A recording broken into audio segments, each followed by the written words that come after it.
तो यार पता है, अभी कल ही की बात है जब एक जेई एस्पिरेंट ने जो जेई 2026 में बैठने वाला है उसने मुझे कमेंट किया, पर्सनली डीएम किया इनफैक्ट, ये बताने के लिए कि कौन कौन से इमोशंस हैं जो वो फेस कर रहा है और किस तरीके से he is very very lonely और उसे कोई नहीं मिल रहा है जिससे वो अपनी सारी फीलिंग्स बता सके। और पता है, ये सारा पूरा मैसेज पढ़ के आई वाज सो इमोशनल। मैं अपने टाइम की जेई प्रिपरेशन में मैं जेई 2025 के उस भूमि को याद करने लगी जो दिन रात बैठ के बस रोती थी कि काश कोई होता जो मुझे गाइड कर सकता। तो यार मेरा ये मैसेज है, इसे तुम वीडियो को मैसेज समझो या इस वीडियो को एक तरीके की क्लैरिटी समझो। अब तक इस चैनल पे क्या हुआ है मुझे नहीं पता, बट आगे इस चैनल पे जो भी होगा, after reading that comment of yesterday, after reading that DM of yesterday, मैंने बहुत अच्छे से प्लान किया है। अब से I am being very serious, क्योंकि मुझे नहीं पता था कि मेरे चैनल को, मतलब I am not very much familiar with this YouTube community. मुझे नहीं पता था कि कुछ एक हफ्ते में ही मैं इतना ज़्यादा कनेक्ट कर पाऊँगी तुम लोगों से कि you look me as an elder sister. और अब तुमने मुझे इतनी बड़ी रिस्पॉन्सिबिलिटी दी है तो I will be there for you, I will be there till तुम अपनी शिफ्ट दे के आओगे ना। शिफ्ट दे के पहले से मैं तुम्हें फॉर्मूलाज लर्न करवा के भेजूँगी। 1 घंटा पहले, जिस दिन तुम्हारा जेई का एग्ज़ाम होगा उससे 1 घंटा पहले हम बैठ के फॉर्मूलाज लर्न कर रहे होंगे। I promise you this. 1 घंटा बाद आके आई विल बी आस्किंग यू कि कैसा गया, ठीक है। बट उसके लिए व्हाट आई नीड कि तुम मेरे से कनेक्टेड रहो और जो मैं बोल रही हूँ उसे बहुत सीरियसली फॉलो करो। तो यार जो इमोशंस, पता है इस टाइम पे जो अक्टूबर का नवंबर का टाइम होता है ना, जब जेई की डेट्स आने वाली होती हैं, 3-4 महीने बचे होते हैं, आपके पेरेंट्स आपको देख रहे होते हैं इस नज़रिए से कि इस साल ये क्या करने वाला है।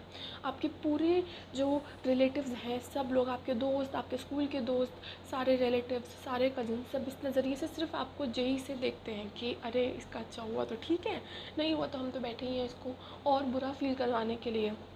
तो इस टाइम पे जो इमोशंस तुम फेस कर रहे हो, सबसे पहले मैं ये बताना चाहूँगी कि मैं जानती हूँ तुम बहुत ही बुरा फील कर रहे हो, but you are not alone in this, I am there with you. और कल के बाद तो definitely I am with all of you, ठीक है। जो भी अकेलापन, मतलब you are feeling very lonely कि यार सिर्फ मैं ही हूँ जो कर रहा है। कुछ ड्रॉपर्स भी हैं जिनके दोस्त जा के कॉलेजेस में बैठ गए हैं। So when you look up to there insta stories, वो इंस्टा पे स्टोरी डालते हैं, हमें बहुत बुरा लगता है। बट ट्रस्ट मी, अगर इन 3 महीनों में तुम कुछ कर जाओगे ना, 3 महीनों में जैसा मैं कह रही हूँ वैसे पढ़ लोगे, बहुत अच्छे से पढ़ लोगे, तुम उनसे बेटर कॉलेज, बेटर ब्रांच बहुत अच्छे से ले सकते हो, बहुत इजीली ले सकते हो इनफैक्ट। तो इन सब इमोशंस को, लोनलीनेस को, सेल्फ डाउट को, ये भी लगता है कि मैं तो किसी लायक ही नहीं हूँ, मेरी प्रिपरेशन अब तक ज़ीरो है ना, 2 साल हो गए, ड्रॉपर्स को 3 साल हो गए, बट फिर भी प्रिपरेशन में क्या कमी रही है। तो तुम सब चीज़ों का ब्लेम अपने ऊपर लेना बंद करो। सबसे पहले मैं ये कहूँगी, कोई भी सेल्फ डाउट अपने आप को डाउट नहीं करेगा। जेई सिर्फ एक एग्ज़ाम है और आप इसलिए कह रहे हो, आपका तो निकल गया ना, आप इसलिए कह रहे हो। देखो, जिसको भी ये लग रहा है, ट्रस्ट मी, तुम 2 महीने बाद जब जेई का एग्ज़ाम दे चुके होंगे, पता है क्या, जब तुम जेई मेंस 1 दे के आओगे ना और जब तुम मेंस 2 देने के लिए जाओगे, बहुत डिफरेंस आ जाएगा तुम्हें मेंस बहुत इजी लगने लगेगा। क्योंकि जैसे ही तुम मेंस दे के आओगे ना, यू रियलाइज़ कि आधे से ज़्यादा सवाल तो मेरे नोट से आए हैं, बचे हुए क्वेश्चंस PYQs हैं। तो जितना मैंने पढ़ा है उतना ही सफिशिएंट था। इनफैक्ट तुम्हें ये भी लगता है कि यार काश पढ़ लेता, है ना, हो सकता था अगर मैं पढ़ लेता तो तुम ये भी फील करने लगते हो। तो इसीलिए बोल रही हूँ, ट्रस्ट मी, मैंने 3 महीने पहले ही जेई दिया है, 3 महीने पहले ही मैं इस जेई के लूप से बाहर आई हूँ। तो मुझे पता है कि क्या फीलिंग होती है और क्या गलतियाँ मैंने की थी जो तुम्हें नहीं करनी है। इसीलिए मैं तुमसे बार बार बोल रही हूँ कि सिर्फ पढ़ाई पर ध्यान दो। इस टाइम पर कोई भी डीमोटिवेट नहीं होगा, कोई भी अपनी प्रिपरेशन को डाउट नहीं करेगा। तुम्हें लग रहा होगा यार, मतलब I have seen so many people commenting कि क्या इतना सफिशिएंट है जितना आप दे रहे हो, इसके अलावा कुछ करें क्या। बहुत ज़्यादा सफिशिएंट है। तुम अपनी प्रिपरेशन को जिस दिन डाउट करना छोड़ दोगे ना, उस दिन सब कुछ सफिशिएंट हो जाएगा। और जिसके भी ऑब्वियसली फैमिली प्रेशर भी बहुत होता है, स्पेशली ड्रॉपर्स पे, और 12th वालों पे भी बहुत होता है, क्योंकि फैमिली की बहुत एक्सपेक्टेशंस होती हैं हमसे, और जब हम उन एक्सपेक्टेशंस पे खरा नहीं उतर पाते, सो दे फील सो सैड। और जितना उन्हें बुरा लगता है ना, उसका 100-200% ज़्यादा ही बुरा हमें लगता है। मतलब हमारा एक तरीके से वो चाइल्डहुड, वो टीनेज, सब कुछ निकल जाता है इसी चीज़ में। और अब फाइनली, लेकिन मैं यही कहूँगी कि it's finally the time for you to make a come back. अब हमारे पास कुछ भी आर पार देखने की ज़रूरत नहीं है, अभी सिर्फ अपने काम पे फोकस करो। You have to come back. समझ में आ रहा है। अभी देखो यार, मैंने कम्युनिटी पे कल एक पोस्ट भी डाला, ठीक है, क्योंकि ये बहुत सीरियस मैटर है जिस बारे में मैं डिस्कस कर रही हूँ, कि ये जो फीलिंग्स तुम फील कर रहे हो ना, don't let them over shadow your preparation. तुम ये सोचते सोचते अपना टाइम मत वेस्ट करो कि कोई मुझे क्या बोल रहा है, मेरी प्रिपरेशन ज़ीरो है, ये है वो है। टाइम निकलता जाएगा, 3 महीने बहुत आराम से निकल जाएंगे अगर तुम यही सोचते रहे तो। और अगर पढ़ते रहे तो तुम्हारा सिलेबस बहुत आसानी से हो जाएगा। कैसे हो जाएगा? मैं आज पूरा एग्जैक्ट प्लान लेकर आई हूँ, क्योंकि मैं समझ पा रही हूँ तुम्हें डाउट आ रहा है कि कैसे सिलेबस पूरा होगा, है ना। तो मैं पूरा प्लान डेट वाइज लेके आई हूँ कि इस डेट को ये चैप्टर करेंगे। पूरी वीडियो एंड तक दिखनी है इसीलिए। और मैं इसीलिए इसको वीडियो में भी लेके आई हूँ। तुमने कल कम्युनिटी पोस्ट देखा होगा मेरा, it was such a big post. मैं इतना बड़ा पोस्ट किया मैंने कि तुम्हें ये नहीं करना, तुम्हें वो फील नहीं करना। अभी उस पर वीडियो भी बना रही हूँ, तो इस चीज़ को बहुत सीरियसली लेना है, ठीक है। कोई भी मजाक में नहीं लेना इस चीज़ को। अगर तुम ये चीज़ फील कर रहे हो तो पहले तो नीचे कमेंट में करो कि मैं ये फील कर रहा हूँ, ताकि मैं आगे से उस चीज़ को भी ध्यान में रख के वीडियोज़ बना पाऊँ। कोई भी डिमोटिवेट नहीं होगा, हल्का सा भी डिमोटिवेट नहीं होना है किसी को भी। अब सबसे पहली चीज़, मैंने जैसे कि कहा, इस वीडियो में मैं सब कुछ क्लियर कर दूँगी कि इस चैनल पे आगे से क्या होगा। अगर तुमने इस चैनल पे और मुझ पर ट्रस्ट दिखाया है, देखो ना तो मेरे को कोई बेनिफिट है, मुझे कोई पैसे नहीं मिल रहे, ना मुझे चाहिए, मुझे कोई पैसे नहीं चाहिए। I am here just to provide you a platform जहाँ पे आके तुम वो सारी चीज़ें डिस्कस कर सको जो तुम किसी और से नहीं कर पा रहे। तुम किसी और को नहीं पा रहे कि मेरे को इलेक्ट्रोस्टैटिस्टिक्स नहीं समझ में आ रहा। सब लोग आज के टाइम में ऑनलाइन कोचिंग लेके बैठे हैं, ठीक है। अब ऑनलाइन में तुम किसको जाके बताओगे मुझे इलेक्ट्रो में ये फॉर्मूला समझ नहीं आ रहा, कौन आके तुम्हें हेल्प करेगा? तो यार देखो, तुम लेक्चर्स देख रहे हो, फाइन, तुम सब कुछ देख रहे हो, तुम्हारे पास सारा कंटेंट है, बट फिर भी अगर तुम्हें किसी टॉपिक में भी दिक्कत आ रही है, तुम प्लीज़ मुझे आके बता दो। मैं 2-2 मिनट की वीडियोज़ बना के तुम्हें समझा दूँगी। इस टाइम पर मैं सिर्फ इतना चाहती हूँ कि वो जो फीलिंग्स मैंने फ़ील करी थी ना 2025 में, मैं इतना ज़्यादा रोती थी अपने घर आके अपनी मम्मी के पास, मैं नहीं चाहती तुम में से कोई वो करे। और जो रिग्रेट मुझे आज होता है कि अगर मैंने उस टाइम पे सिर्फ पढ़ा होता ना, तो आज शायद मैं जहाँ हूँ उससे भी बेटर जगह हो सकती थी। क्योंकि हम सब में वो पोटेंशियल है। जेईई कोई बहुत डिफ़िकल्ट एग्ज़ाम नहीं है, हम इसको डिफ़िकल्ट बना देते हैं। अब जैसे ये सारी फीलिंग्स हैं, आना बहुत बहुत नेचुरल है, बट जो इन फीलिंग्स को ओवरकम करके सिर्फ पढ़ाई पे ध्यान दे लेगा, वो सिलेक्शन ले जाएगा। और वही चीज़ बताने में तुम्हें आई हूँ कि इन सब चीज़ों पे ध्यान मत दो।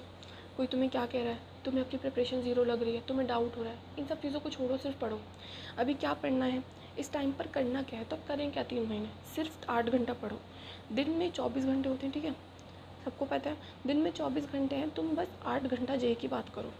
जेईई की बात से मेरा मतलब है जेईई के लिए पढ़ो। उसके अलावा कोई भी अननेसेसरी ड्रामा देखने की ज़रूरत नहीं है। एनटीए ने ये कर दिया, एनटीए ने वो कर दिया, ये नोटिफिकेशन आ गई, वो नोटिफिकेशन आ गई। सिर्फ हम देखेंगे डेट शीट, फिर अपनी शिफ्ट देख लेना एडमिट कार्ड में, फिर एग्ज़ाम देने चले जाना। उसके बीच में जो ये पूरी कहानी होती है ना व्यूज़ लेने के लिए कि एनटीए ने आज ये कर दिया, एनटीए ने वो कर दिया, एनटीए खाली है, एनटीए ऐसा, एनटीए वैसा, ये कमेटी बन गई, आज वो कमेटी बन गई, इन सब चीज़ों को छोड़ो। जेईई तुम्हारी लाइफ में इतनी इंपॉर्टेंट नहीं है। जेईई सिर्फ 8 घंटे डिज़र्व करता है।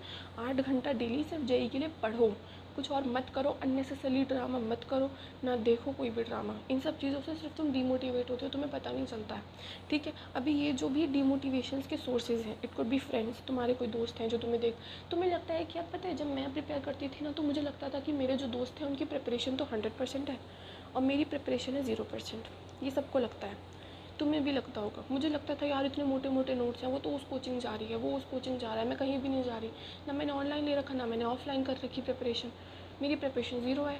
सब आके बहुत बनाते हैं कि यार मैंने तो आज इलेक्ट्रोस्टैटिक्स के 500 क्वेश्चंस कर लिए, तुम्हें लगता है मैंने तो सिर्फ 50 करे हैं। उसमें मत जाओ। जो भी दोस्त तुम्हें ऐसे डिमोटिवेट करें ना, जहाँ भी तुम्हारा कंपैरिजन हो रहा है, तुम वहाँ से हट जाओ। तुम्हारे पेरेंट्स हैं, तुम्हारे पेरेंट्स तुम्हें बोल रहे हैं, बहुत बार ऐसा होता है कि पेरेंट्स भी प्रेशर बनाते हैं, उनको भी अवॉइड करो। इन 3 महीने की बात है, 3 महीने में तुम रिजल्ट ले आओ, सब चुप हो जाएंगे। रील्स हैं, बहुत सारी रील्स आती है ना कि अरे ये हो गया, वो हो गया, ये कंट्रोवर्सी हो गई, वो कंट्रोवर्सी हो गई, और तुम कुछ नहीं कर सकते, तुम ये नहीं कर सकते। बहुत सारी ऐसी रील्स बनाते हैं लोग, उनको भी नहीं देखना है। तुम्हें सिर्फ टाइम पास देखना है। तुम बिग बॉस देखो, नेटफ्लिक्स देखो, इंस्टा चलाओ, बिल्कुल चलाओ। जेईई को सिर्फ 8 घंटा दो, और ऐसा दो कि तुम्हारे सबसे प्रोडक्टिव ये आवर्स होने चाहिए। तुम 16 घंटे कॉपी लेके सो रहे हो, दैट इज़ नॉट प्रोडक्टिविटी, वहाँ से कुछ नहीं होगा। तुम 8 घंटा पढ़ रहे हो, that is more important. School मत जाओ अगर तुम्हें डिमोटिवेशन फील होता है, क्योंकि स्कूल के टीचर्स भी करते हैं ऐसा। मैं खुद स्कूल की स्टूडेंट थी रेगुलर, तो मुझे पता है कि वो क्या करते हैं। अकॉर्डिंग टू देम जेईई का नहीं पढ़ना चाहिए। मेरे जो टीचर थे वो तो ये तक कहते थे कि तुम जेईई का क्या पढ़ रहे हो, छोड़ो, तुम अभी ड्रॉप लेके पढ़ना है ना, ड्रॉप लेना इज़ मोर बेनिफिशियल। तो जो भी ये बोल रहा है ना तुमसे, अगर तुम्हारे स्कूल में टीचर्स ऐसे हैं, तुम्हारे दोस्त ऐसे हैं, स्कूल जाना बंद कर दो। कोचिंग में अगर तुम्हें मोटिवेशन फील हो रहा है कि यार वो तो टॉपर है, उसके इतने नंबर बन रहे हैं टेस्ट में, मेरे तो बन ही नहीं रहे, कोचिंग जाना छोड़ दो। इस टाइम पे तुम्हें दूसरे को नहीं देखना है। 3 महीने हैं, हमने 2.5 साल, हमने 3.5 साल निकाल दिए इन चीज़ों में। अब हमारे पास बिल्कुल टाइम नहीं है कि हम दूसरे को देखें, अब हमें सिर्फ अपने आप को देखना है। बहुत ध्यान से समझा रही हूँ और मैं डांट भी रही हूँ एक तरीके से तुम्हें ये, ठीक है। कोई भी इस तरीके की उसमें ट्रैप में नहीं फंसेगा। अब यार देखो, मैं फिर से यही बोलूँगी कि जेई को सिर्फ 8 घंटा दो, उसके बाद तुम चिल करो। 8 घंटे का क्या मतलब है, 8 घंटा, 9 घंटा, 10 घंटा, डिपेंडिंग ऑन कितना डेली टारगेट है। तुम आज का टारगेट ख़त्म करो, उसके बाद पूरा दिन फ्री है। किसी को क्रिकेट खेलने का शौक़ है, किसी को क्रिकेट देखने का शौक़ है, कोई बिग बॉस देखता है, कोई इंस्टा चलाता है, कोई यूट्यूब देखता है, नेटफ्लिक्स देखो, जो मर्जी करो, अपना टारगेट पूरा करो। सबसे पहले प्रायोरिटी ये होनी चाहिए, उसके बाद चिल करो, रिलैक्स करो। ये जो प्रिपरेशन है ना, ये बहुत ईजी है। तुम्हें लग रहा होगा कि मेरा हो गया इसलिए बोल रही हूँ, ऐसा बिल्कुल भी नहीं है। मैं इसीलिए बोल रही हूँ क्योंकि मेरा हो गया, मैं उस प्रिपरेशन से बाहर आ गई हूँ। और अब जब मैं उस प्रिपरेशन को देखती हूँ ना, मुझे लगता है यार कितना स्ट्रेस ले रखा था मैंने, अननेसेसरली स्ट्रेस, ठीक है। अभी जो यार, जो तुम अगर ड्रॉपर हो ना, तुम अपने आप से पूछ के देखो, क्या 11th-12th में पढ़ना इतना मुश्किल था? नहीं था ना। तुम्हारे कितने दोस्तों ने पढ़ा, बट तुम उस टाइम पे ये सोचते थे कि यार बहुत मुश्किल है, बहुत मुश्किल है, तो नहीं हुआ। अभी तुम ड्रॉपर हो, अभी भी पढ़ना बहुत इजी है। अगर तुम पढ़ो, सिर्फ पढ़ो। जेई को इतना ज़्यादा इंपॉर्टेंस मत दो कि उसकी कहानियाँ सुनने बैठ गए, उसकी हिस्ट्री सुन रहे हैं, एनटीए की सुन रहे हैं कहानियाँ, एनटीए ने ये कर दिया, वो कर दिया, है ना। वो रील्स देख रहे हैं बैठ के जेई से रिलेटेड। रील्स भी तुम्हें जेई से रिलेटेड देखनी है? ऐसे कौन से तुम जेई के संत महात्मा बन गए हो? रील्स देखो, अच्छी रिफ्रेशिंग रील्स देखो। You should watch travel vlogs, you should watch daily vlogs. ऐसी चीज़ें देखो जो तुम्हें खुश करती हैं। तुम्हें मेंटल पीस भी लेके जाना है वहाँ। वहाँ जेई में मेंस देने जाओगे तो रोना नहीं है बैठ के। या इतना ओवर बर्डन मत करो अपने आप को, सिर्फ जेई से रिलेटेड पढ़ो। इंस्टा, यूट्यूब जो रिलेटेड ना हो जेई से वो देखो, नेटफ्लिक्स देखो। अपने डेली टारगेट्स ख़त्म करने के बाद रिलैक्स करो, ठीक है। कोई क्रिकेट देखता है, आउटडोर गेम्स खेलना पसंद है, किसी को वीडियो गेम्स खेलना पसंद है, वो करो। इतना क्या तुम स्ट्रेस ले रहे हो? और ट्रस्ट में तुम्हें लग रहा होगा कि अभी तो बहुत बहुत ही यार आप ऐसे ही बोल रहे हो, नहीं होता ऐसा। लेकिन मैं बता रही हूँ, जब मैं प्रिपेयर करती थी ना, 3 महीने पहले की बात है, कोई पुरानी बात तो है नहीं जो मुझे क्लियरली ना याद हो। मैं इतना ज़्यादा प्रेशर में थी, मुझे लगता था कि जेई ही पूरी ज़िंदगी, पूरी दुनिया जेई है। अभी मेरा जेई ख़त्म हो गया, कॉलेज में कोई बात तक नहीं करता है जेई की, कि जेई में ये हुआ, जेई में वो हुआ। और तुम किसी प्राइवेट में भी चले जाओ ना, they also want talk about JEE. JEE एक एग्ज़ाम है 2 साल का, वो ख़त्म हो गया। तुम्हारे पास पता है, अभी ये एक मेमोरी बनाने का टाइम है कि मैंने ऐसे पढ़ा, ये बनाने का नहीं कि मैं ऐसे रोता था, ठीक है। और जेई बहुत ईजी है। पता है जेई के बाद जो काउंसलिंग आती है, अगर जेई 1% है ना, तो ये वाली काउंसलिंग 100% है। 100% more difficult, 100 times more difficult counselling होती है। रील्स में भी देख लेना, जो तुम रील्स देखते हो उसमें भी बताते हैं कि इससे ईजी तो जेई था, और वो होता है। काउंसलिंग बहुत डिफ़िकल्ट है। जेई में जितना अच्छा रिजल्ट निकालोगे उतनी ईजी काउंसलिंग होगी, और जेई बहुत ईजी है। काउंसलिंग इतनी डिफ़िकल्ट होती है, उसके बाद कॉलेज में जाना, एडजस्ट होना, बहुत सारी डिफ़िकल्ट चीज़ें हैं लाइफ में आगे। तुम जेई को ही क्यों पकड़ के बैठ गए हो, ठीक है। तो कोई भी इतना वो नहीं स्ट्रेस लेगा। 24 घंटे हैं दिन में, अब पढ़ना कब है? अब ठीक है, आपने बता दिया 8 घंटा पढ़ना है, अब मैं 8 घंटा इकट्ठा थोड़ी पढ़ूंगा, नहीं। कोई टाइम टेबल वाइम टेबल देखो, टाइम टेबल की वीडियो बना चुकी हूँ मैं, उसमें भी बताया था इतना स्ट्रेस नहीं लेने का है, सिर्फ डेली टारगेट्स पे फोकस करो। फिर से बता रही हूँ, 8 घंटे में सिर्फ पढ़ना है। सबसे पहला पॉइंट ये है कि मान लो जिस भी टाइम, सुबह या शाम को तुम उठते हो, ऑब्वियसली कुछ दोपहर में भी उठते होंगे, बट आई वुड से कि अब इस चीज़ को चेंज करो, क्योंकि तुम्हारा जेई का जो पेपर होता है वो सुबह की शिफ्ट में भी आ सकता है। तो जितनी भी बजे तुम उठते हो, सबसे पहले उठो। अब मैं नहीं कहूँगी कि तुम एक्सरसाइज करो, योगा करो, जुम्बा करो, नॉवेल्स पढ़ो। ये सब चीज़ें अगर तुम करते आ रहे हो बचपन से, या तुम्हें मज़ा आता है इन सब चीज़ों में, तो कर लो। जेई के लिए ये सब ड्रामा मत करो कि मैं सुबह उठता हूँ, मैं एक्सरसाइज करता हूँ, मैं फ़िट हो जाता हूँ इससे पूरे दिन। कोई टाइम पास मत करो यार ऐसा, कोई अपने आप को इतना प्रेशर में मत लाओ कि मैंने तो अपना रूटीन बदल दिया था। अभी ये टाइम कहानी बनाने का नहीं है, अपनी स्ट्रगल स्टोरी बनाने का नहीं है। अभी ये टाइम अपना रिजल्ट बनाने का है। अगर तुम्हें इन सब चीज़ों की आदत है, ठीक है। नहीं है तो कोई ड्रामा, कुछ आडंबर विडंबर मत करो। अपना फेवरेट सब्जेक्ट, पहले भी बोल चुकी हूँ, फिज़िक्स, केमिस्ट्री, मैथ्स में से जो सब्जेक्ट सबसे ज़्यादा फेवरेट है। फेवरेट का मतलब ये नहीं है कि मैं 8-8 घंटे उस सब्जेक्ट को पढ़ रहा हूँ, नहीं। जिसके क्वेश्चंस बन जाते हैं उसे रिवाइज़ करो। क्वेश्चंस बनने से क्या मतलब है, जिसे सॉल्व करके तुम डिमोटिवेट ना हो जाओ। सुबह सुबह ही तुम्हें लग रहा है यार मेरे तो सवाल नहीं बनते, पूरा दिन वेस्ट हो जाएगा। ये नहीं करना है। जिसके क्वेश्चंस बन जाते हैं उसको सॉल्व करो, उसको रिवाइज़ करो, अच्छे से रिवाइज़ करो। अब रिवाइज़ कैसे करें? जो नोट्स मैंने दिए हैं या तो उनसे पढ़ लो, या अगर तुम्हारे पास खुद के नोट्स हैं तो उनसे पढ़ लो। अब मैं बता देती हूँ उनके लिए जो मेरे नोट्स पे डिपेंडेंट है कि तुम्हें क्या करना है। मैंने सबसे पहले पीडीएफ दी, ये तुम्हारी पीडीएफ है, तुमने पीडीएफ ले ली, इस पीडीएफ को सॉल्व कर लिया, नोट्स को पढ़ लिया, लर्न कर लिया, पीवाईक्यूज़ लगा लिए, ठीक है। उसके बाद ये स्टेप मुझे नहीं लगता तुम में से कोई भी कर रहा है, मुझे बिल्कुल भी नहीं लगता। अगर कर रहे हो तो बताओ नीचे, कर रहे हैं हम। क्या करना है, तुम्हें अपने खुद के हैंड रिटन नोट्स भी तो बनाने हैं। इन नोट्स में जो लिखा है मैंने वो अपने नोट्स में लिखो, खुद लिखो, सारा दोबारा लिखो, देखो कितना लर्न हुआ है, उससे तुम्हें पता चलेगा, क्लैरिटी भी मिलेगी। क्लैरिटी से मेरा क्या मतलब है, मान लो इलेक्ट्रो के नोट्स थे, अब तुमने इलेक्ट्रिक फील्ड पढ़ ली, तुम उसको लिखने जा रहे हो, तुमने नोट्स और PYQs दोनों लगा लिए, अब तुम्हें पता चल गया PYQs को सॉल्व करने के बाद कि इलेक्ट्रिक फील्ड्स में ये इंपॉर्टेंट था, ये एक्सेस वाला जो फॉर्मूला था, electric field at axis of a ring, वो इंपॉर्टेंट था। क्यों? क्योंकि PYQs में बार बार आया। तो तुम्हें ये जो स्टार मैंने क्यों लगाए हैं टॉपिक्स पे, ये भी समझ में आने लगेगा और तुम्हें क्लैरिटी मिलेगी। तुमने ये नोट्स हैंड रिटन कर ली, उसके साथ एक फॉर्मूला शीट रख लो। अभी मैं एक चीज़ और सजेस्ट करूँगी तुम्हें कि एक 20 रुपये वाली ब्लैंक पेज की नोटबुक लेनी है सबको। 20 रुपये की कोई बहुत महंगी नोटबुक नहीं लेनी, कोई भी 500-600 पेज वाली नोटबुक अगर तुमने ले ली ना और उसमें नोट्स बनाने बैठ गए, तो यार तुम मत, फिर मुझसे मत बोलना कि हेल्प कर दो, ठीक है। कोई सबसे पतली नोटबुक लेके आओ मार्केट से, 20 रुपये वाली ब्लैंक पेज की नोटबुक लेके आओ। ज़्यादा मोटी नोटबुक लेके आओगे ना, डीमोटिवेशन हो जाएगा, रिवाइज़ करने का मन नहीं करेगा। मेरे दोस्त थे जो 6-6 पेज की नोटबुक्स, मतलब 6-6 नोटबुक्स लेके आते थे, 500-500 पेज की फिजिक्स के नोट्स की, और मेरी 20 रुपये वाली नोट्स में थी। उस टाइम पे लगता था कि यार इनके तो इतने नोट्स हैं, इन्होंने कुछ मिस आउट तो नहीं कर रखा।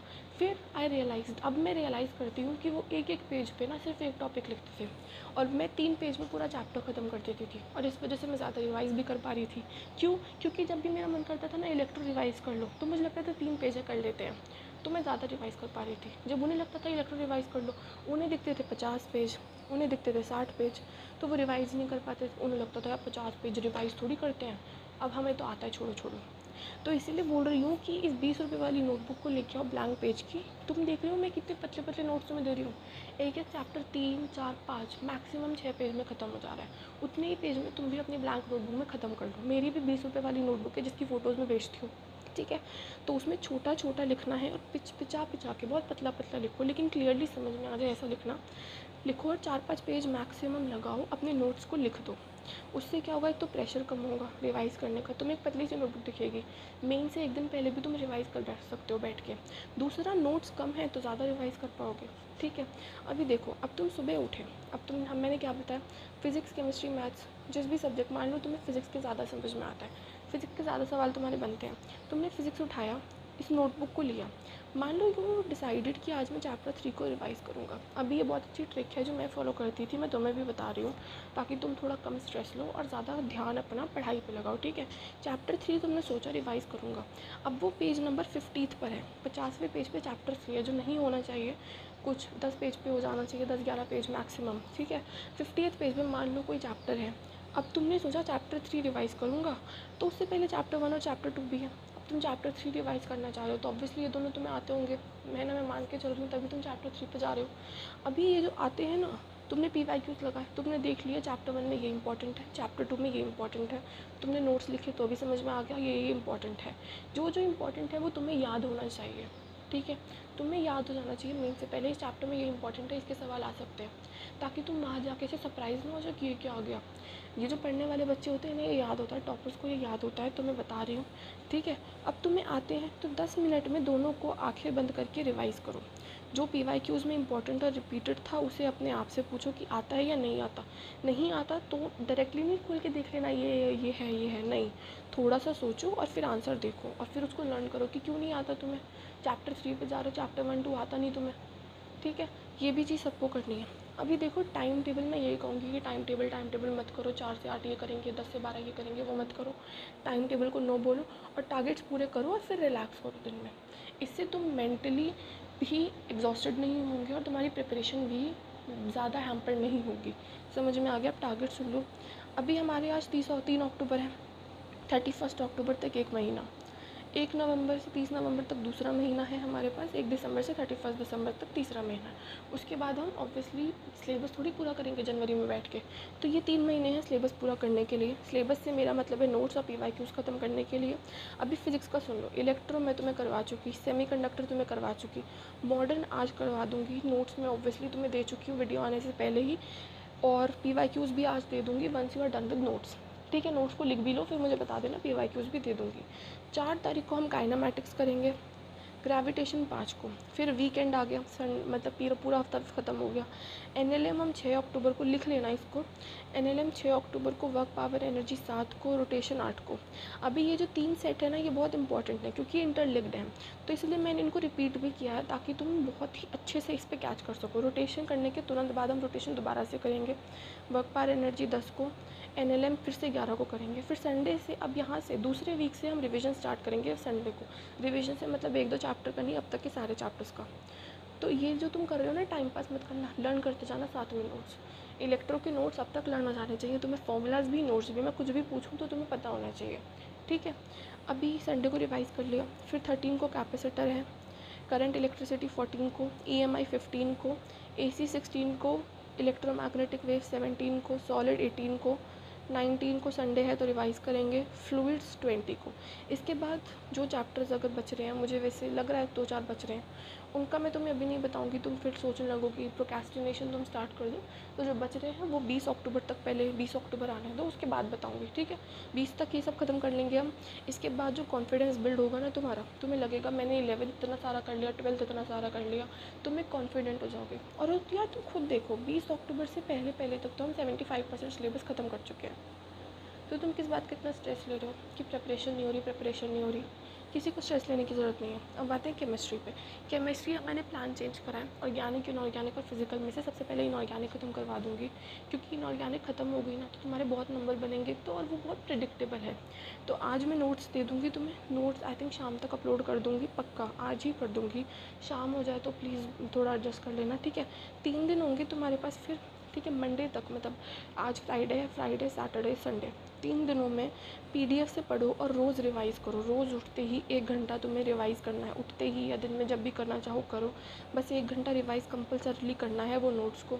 3 दिन है मंडे तक, रोज़ लर्न करो और इस लेवल पर पहुंच जाना है हमें इनऑर्गेनिक में कि जो हमने नोट्स में लिखा है उसे ब्लैंक पेज पे बिना देखे हम लिख सकें। प्रिंट कर दो, बिल्कुल छाप दो उन नोट्स को ब्लैंक पेज पे। तुम इस लेवल पे 3 दिन में पहुंच जाना, पहुंच सकते हो, बहुत ज़्यादा कुछ नहीं है, ठीक है। अब मैथ्स में आते हैं। मैथ्स में स्ट्रेट लाइन से स्टार्ट किया है। मैथ्स में आगे की स्ट्रैटेजी नहीं बता रही क्योंकि मैथ्स में बहुत टाइम लगता है एक चैप्टर को करने में। तो यार मैथ्स में करना क्या होता है, देखो मेरे हिसाब से मैथ्स में हमें 3 दिन लगते हैं। सबसे पहले लेक्चर देखें, फिर उन लेक्चर के नोट्स बनाएं। नोट्स में थ्योरी और क्वेश्चंस जो भी लेक्चर में थे वो सारे लिखोगे।